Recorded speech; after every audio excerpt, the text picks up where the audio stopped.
Alexa POV. Oo naman. Siyempre, ngayon pa ba ako magpapakipot? Gayong sa nakalipas na mga taon, alam kong nandyan ka palagi at never mo kong iniwan. Umiiyak kong sambit. Hindi ko na din napigilan pa ang sarili ko at mahigpit ako napayakap sa kanya. Kahit na medyo masikip dito sa loob ng kotse, wala akong pakialam. Bastang mahalaga sa akin ngayon ay ang maiparamdam sa kanya kung gaano ko kasaya sa proposal niyang ito sa akin ngayon. Talaga, talaga ba Priscilla? Pumapayag ka na? Magpapakasal ka sa akin? Seryosong sagot niya. Ramdam ko din sa boses niya ang tuwa kaya naman nakangiti akong tumango. Oo, Luther. Susugal ulit ako dahil alam kong sa pagkakataon ito, wala nang magiging balakid sa pagsasama natin. Mahal kita. Mahal na mahal din kita, Luther. Umiiyak kong sagot. Hindi ko na nga napigilan pa ang mapahagulhol ng iyak habang sinasabi kong katagang yon. Hindi ko din kasi akalain na darating kami sa ganitong sitwasyon. Ang akala ko talaga, wala na kaming pag-asa pa at mamumuhay ako mag-isa. Pero nagkamali ako, nandito ulit si Luther sa harapan ko. Nag-propose din siya ng kasal sa akin at sino ba naman ako para biguin siya. Oh Priscilla, thank you. Thank you. Hindi mo lang alam kung gaano ako kasaya ngayon. Seryosong sagot niya sa akin. Hindi ko naman mapigilan ng mapangiti at kusa na din akong kumala sa pagkakayakap sa kanya. May mumunting ngiti na nakaguhit sa labi ko habang nakatitig sa kanyang mga mata. This ring symbol of my everlasting love for you, Priscilla. Thank you sa muling pagtanggap mo sa akin sa buhay mo sa kabila ng mga nangyari noon. Madamdamin niyang wika. Pagkatapos niyang sabihin ang katagang yon, dahan-dahan niyang ipinasok sa daliri ko ang naturang singsing. Muli na naman ako naluha habang pinagmamasdan ko yon na maayos na nakasuot sa aking daliri. Hindi pa rin ako makapaniwala. Talaga ba? Talaga bang ready na ito si Luther na pakasalan ako? At bubuo kami ng isang pamilya? Don't cry, Priscilla. Simula ngayong araw, ayaw ko na makita kang umiiyak. Ayaw ko na makita pang lumuluha ulit. Malambing niyang wika sa akin. I can't help it, Luther. Hanggang ngayon, hindi pa rin kasi talaga ako makapaniwala na nangyayari ito sa pagitan nating dalawa. Hindi mo lang alam kung gaano din ako kasaya ngayon. Umiiyak kong sambit. Hindi ko mapigilan ng mapapikit nang maramdaman ko ang paghaplos ng kamay niya sa pisngi ko. Pilit niyang pinupunasan ng luha mula sa aking mga mata. I love you, Priscilla. Promise. Babawi ako sa lahat ng mga pagkakamali na nagawa ko sa iyo at hindi din ako magsasawa na paulit-ulit na hihingi ng sorry sa mga kasalanan na nagawa ko sa iyo. Seryosong wika niya, muli ako napailing. Kalimutan na natin ang lahat ng yon. Yes, mas maigi pa nga na ibaon na natin sa limot ang mga hindi magandang nangyari ng nakaraan natin. Tapos na yon at napatawad na kita. Wala nang mas mahalaga sa akin ngayon kung hindi ang magkasama tayong dalawa, Luther. Mahal na mahal kita at kung hindi man lang ikaw ang lalaking para sa akin, mas gugustuhin ko na lang sigurong mamuhay na mag-isa habang buhay. Mahaba akong paliwanag sa kanya. Napansin ko naman ang pagsilay ng matamis na ngiti sa labi niya. Ilang saglit na magkahinang ang aming mga paningin bago ko napansin ang dahan-dahan na pagbaba ng labi niya sa labi ko. Hindi ko mapigilan ng maipikit ang aking mga mata nang tuluyan ng maghinang ang aming labi. Kagaya pa rin ng dati. Walang pinagbago. Walang kapantay na sarap ang halik na pinagsaluhan namin. Muli akong binalot ng isang familiar na damdamin na dito lang kay Luther ko naramdaman. Sa tanang buhay ko, I love you, Priscilla. Narinig ko mahina niyang sambit. Saglit lang ang halik na pinagsaluhan namin. Pero feeling ko nakalutang pa rin ako sa alapaap. Hindi pa rin ako makapaniwalang nandito na ulit ako sa tabi ni Luther ngayon. Magkasama kami ngayon pero wala nang dating takot na nararamdaman ng puso ko. Alam ko kasing panghabang buhay na ito at masaya ako dahil doon. I love you too, Luther. Ikaw lang at wala nang iba. Madamdamin ko ding bigkas. Buong pagmamahal na niyakap niya ako ng mahigpit. Alam kong simula ngayong araw, magiging masaya na ako sa piling ni Luther. Magiging masaya na kami dahil ramdam ko ng respeto at pagmamahal niya sa akin. Nagumpisa man kami sa isang masalimuot na relasyon, bumabawi naman ang kapalaran sa amin ngayon. Hindi na ako lilingon pa sa mga nangyari na nakaraan, bagkus Itutuon kong buo kong atensyon sa mangyayari sa amin sa kinabukasan. Muli kong ipagkakatiwala kay Luther ang puso ko. Alam ko din kasi sa sarili ko na sa kanya lang ako liligaya. Kanina pa ako pabiling baliktad sa ibabaw ng kama. Hindi ako mapakali. Para akong tanga na kanina pa nakatitig sa kumikinang nasingsing na nasa daliri ko. Hanggang ngayon, hindi pa rin ako makapaniwala na nag-propose sa akin si Luther kanina. Pagkatapos na madamdaming proposal kanina sa loob ng kotse, kumain lang kami ni Luther sa labas at inihatid niya na ako dito sa penthouse. May importanteng trabaho na naghihintay sa opisina at hindi kailangang i-cancel kaya kahit nalabag sa kalooban nito, inihatid niya ako dito sa penthouse para daw makapagpahinga daw ako. Gusto ko nga sanang sumama sa kanya pero tumutol to. Mas kailangan ko daw na magpahinga. Susundin niya din kasi ulit ako mamaya dahil magdi-date kami. Of course, kailangan naming i-celebrate ang lahat-lahat. Umuon na ako sa proposal niyang kasal at marami kaming pag-uusapan tungkol sa bagay na yon. Pero duda din ako kung makakapagpahinga ba ako sa ginagawa ko ngayon. Para akong isang pusa na hindi mapanganak at hindi ako mapalagay. Para akong isang teenager na excited na muling makasama si Luther. Gusto ko nang hilahin ng oras para puntahan niya ako dito sa penthouse at makasama ko na siya ulit. Nababaliw na din siguro ako. Hindi ko alam kung bakit ganito pa rin kalaki ang epekto sa akin ni Luther at sa kabila ng mga nangyari. Walang kadala-dala at muli akong nagtiwala sa kanya. Nasa ganun akong kalagayan nang marinig ko ang biglang pagtunog ng aking cellphone. Lutang pa rin ako sa sobrang tuwa na kaagad na sinagot ang tawag na hindi ko malang tinitingnan kung sinong nasa kabilang linya. Hello? Seryosong sagot ko. Nakatitig pa rin ako sa daliri ko na may suot na diamond ring nang marinig ko ang boses na nasa kabilang linya. Alexa, anak ko. Bigkas nito. Kaagad na nalaki ang mga mata ko sa gulat at napatitig. Sa cellphone ko kasabay ng malakas na kabog ng puso ko. Si Gerardo Romualdez lang naman ang nasa kabilang linya. Ang aking ama. Pinindot ko ang loudspeaker at mariin kong naipikit ang aking mga mata nang muling magsalitang nasa kabilang linya. Alam kong galit ka sa akin dahil sa mga nangyari. Tumawag lang ako sa'yo dahil gusto ko marinig ang boses mo, Alexa. Alam kong para sa'yo ako ng pinakamasamang ama at hindi kita masisisi tungkol sa bagay na yan. Hindi sapat ang salitang patawad para mapagbayaran ko ang lahat ng mga kasalanan at kapabayaan na ginawa ko sa'yo noon. Ganun pa man, humihingi pa rin ako ng patawad sa lahat ng mga nangyari. Malungkot ang boses na wika nito kasabay ng malakas nitong pag-ubo. Mariin kong nahawakan ng aking cellphone. Hindi ko na din mapigilan pa ang maluha. Hindi ko akalain na magagawa pa nitong tumawag sa akin para lang humingi ng tawad sa mga nangyari. Kayo na rin po ang nagsabi na walang kapatawaran ng nagawa niyong kasalanan sa amin ni Mommy noon. Ano kailangan mo? Bakit ka pa tumawag? Seryosong tanong ko dito. Ramdam ko pa rin sa puso ko matinding hinanakit dahil sa mga nangyari. Isa ito sa dahilan kung bakit nagkandaletse-letseng buhay ko.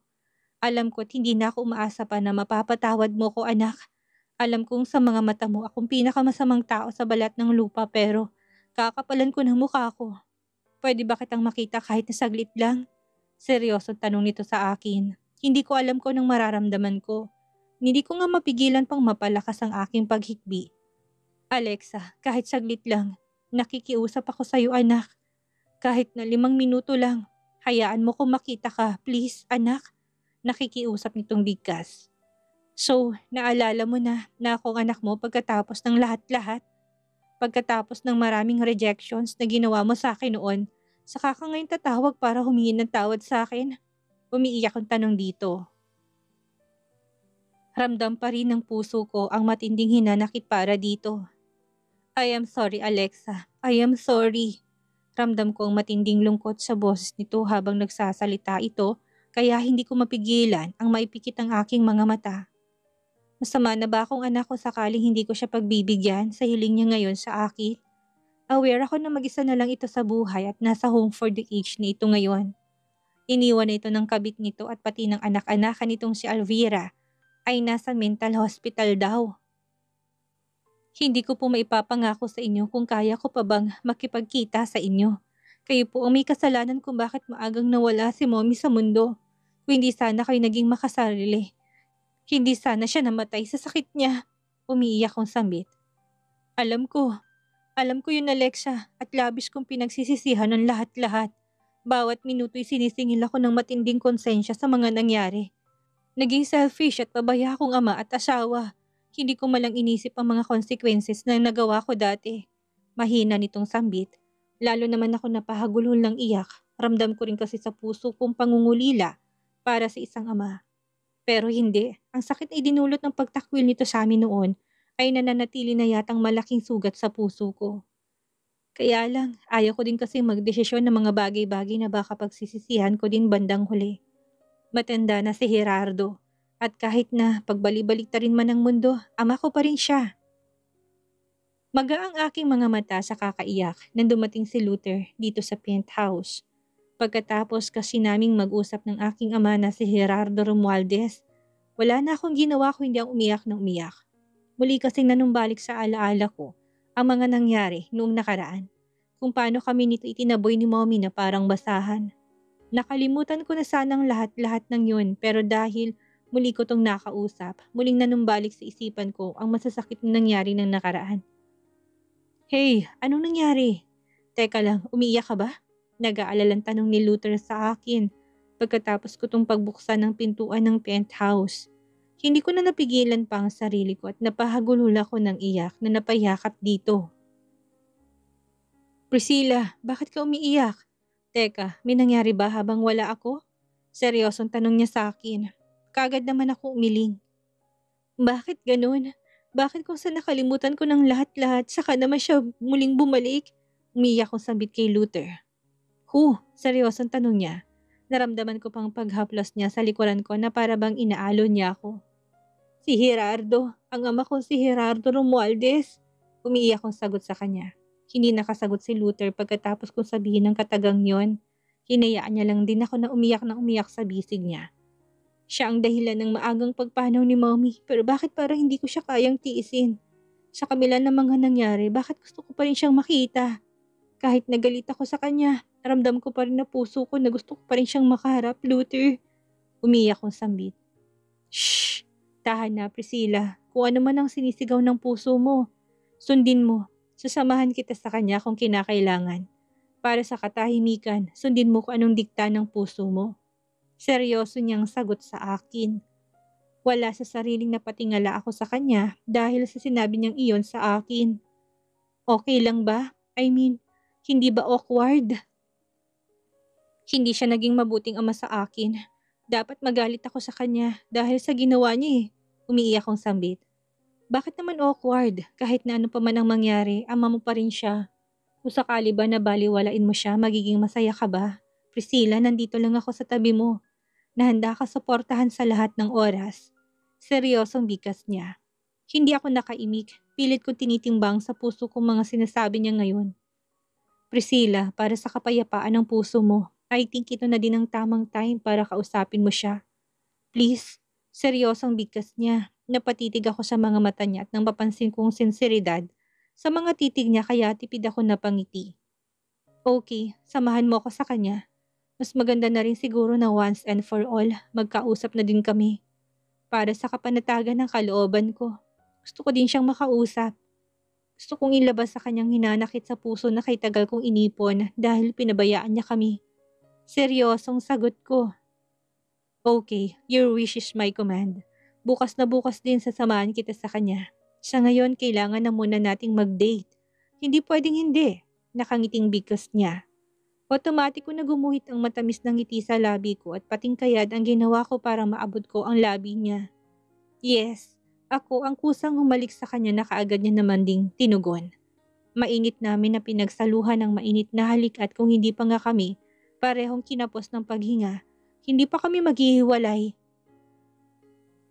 Masuyo at puno ng pagmamahal ang makikita sa mga titig ni Luther bago niya hinaplos ang pisngi ko. Magbihis ka na para makaalis na tayo. Huwag mo kong bigyan ng dahilan na hindi matuloy ang lakad nating ito at magkulong na lang tayo ng kwarto. Hanggang sa makatulog tayong pareho. Nakangiti niyang bigkas. Kaagad naman nalaki ang mga mata ko at mabilis na napakala sa pagkakayakap sa kanya. Magbibihis na ako. Maghapon na ako dito sa penthouse at kailangan ko na nga palang lumabas at maglakad-lakad. Nakangiti kong sagot sa kanya. Pagkatapos kong sabihin ng katagang yun, patakbo akong pumasok ng kwarto habang narinig ko naman ang malakas na pagtawa ni Luther. Luther, are you sure about this? I mean, hindi mo kailangang gawin to. Ayaw ko, hindi ko naman kailangan ng mga yan ha. Nakalimutan mo na ba ang dami ko ng mga ganitong gamit sa penthouse? Hindi ko naman nagagamit at nakatago lang. Seryosong wika ko kay Luther. Nandito kami sa isang mall at nasa loob kami ng isang mamahaling shop. Shopping na naman? Hindi talaga ako mahilig sa mga mamahaling gamit. Partikular na sa mga mamahaling bags at kung ano-ano pang luho. Priscilla, luma na yun. Saka hindi ba't ang pagsishopping ang isa sa kaligayahan ng mga kababaihan? Nakangiting sagot niya sa akin. But Luther, hindi ko kailangan ng mga yan. Sobrang nangihinayang ako sa pera dahil baka masira lang yan sa taguan tapos hindi ko naman magagamit. Seryosong sagot ko. I insist, ilang taon din nating hindi to ginawa. Sige na, mamili ka na. Kunin mong lahat ng gusto mo. Nakangiting sagot niya. Hindi ko naman mapigilan ng mapalunok ng laway. Napatitig ako sa mga bags na nasa harapan namin. Nag-level up ng paraan ng pagsishopping. Nakaupo na lang ako ngayon sa isang malambot na couch habang isa-isang pinapakita ng mga staff ang kanilang mga collections ng mga bags na posible ko daw magustuhan. Take note, hindi basta-bastang mga bags ito. Mga luxury bags at umaabot ng hanggang millions ang presyo ng isa. Ayaw ko talaga. Gusto kong panindigan na ayaw ko kaya lang si Luther na mismong nagturo. Nahalata marahil nito na hindi niya ako mapipilit. We will take that, and that, and that. Seryosong wika nito. Nagturo na nga't hindi ko mapigilan ng mapangiwi nang makita kong presyo ng mga naturang items. Millions yun at hindi ko alam kung bakit parang gusto yatang gumastos ng gumastos ni Luther ngayon. Luther, are you sure? No, I mean mahal yan. Sayang ang pera. Halos napabulong kong wika dito. Hanggat maaari ayaw ko din naman na marinig ng mga staff ang sinabi ko. Nakakahiya. Yeah, I am sure Priscilla. Nandito tayo sa labas para mag-shopping kaya pumili ka na. Nakangiting sagot niya. Pero may nakuha ka ng 3. Tama na yun. Sagot ko rin naman. Magaganda din naman yung mga napili niya. Sa bagay magaganda talaga, lalo na't mamahalin. Gosh, millions na bags. Hindi naman siguro kung magmumukhang gold digger, hindi ba? Walang sabi-sabi na binayaran kaagad ni Luther ang 3 bags na napili gamit ang card nito. Parang wala lang sa kanya samantalang ako naman ay sobrang nangihinayang sa pera. Pagkatapos ng transaction namin, lumipat naman kami sa isang jewelry shop. Ayaw ko na sanang pumasok kami lalo na at may mga jewelry naman ako na sa penthouse din. Lahat kasi ng mga gamit ko na naiwan ko sa penthouse noon, bago ako naglayas ay nandun pa rin. Maayos na nakatago at kahit ni isang mga gamit wala man lang nawala. Luther, tama na. Ayaw ko na. Pabulong ko muling wika dito. God, inispoiled niya ba ako? Relax, kaya tayo nandito dahil magsha-shopping tayo. Bibili lang tayo ng ibang mga items tapos kakain na muna tayo ng dinner.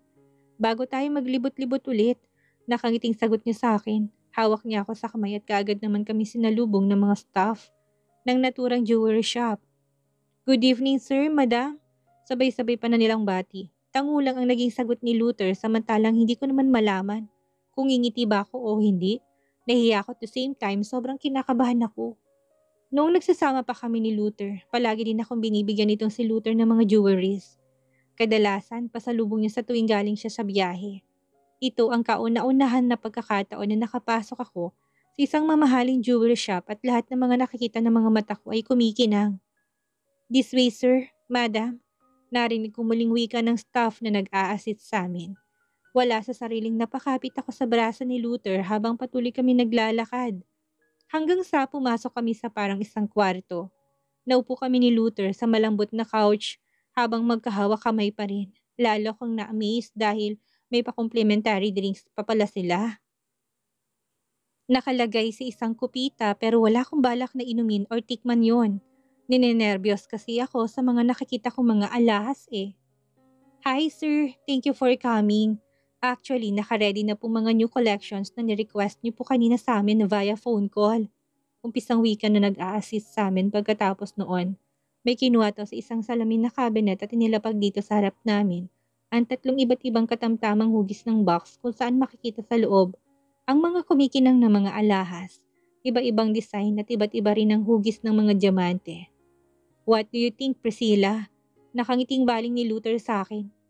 Parang namamagnet ang mga mata ko at hindi maalis-alis ang pagkakatitig sa mga nagagandahang alahas na nasa harapan ko. Talaga palang nag-e-exist ang mga ito eh. Ang ganda, sobrang gaganda, bulalas ko. Well, okay, gusto ng mahal ko kaya kukunin na namin lahat yan. Nakangiting wika ni Luther na labis ko ikinagulat.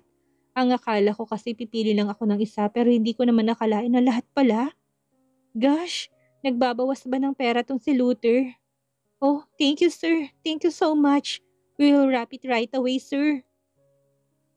Nakangiting sagot naman ng staff. Isa-isa nitong inayos ang mga items sa harapan namin. Luther, are you sure about this? I mean, hindi ka ba nagsasayang ng pera niyan?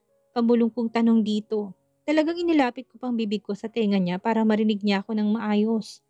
Yun nga lang wala ko nakuhang sagot sa kanya dahil matamis lang ako nitong initian. Sabay halik niya sa kamay ko. Muling nagulat ako sa gesture na yon sa akin ni Luther. Grabe ang lalaking to. Palagi niya na lang akong ginugulat.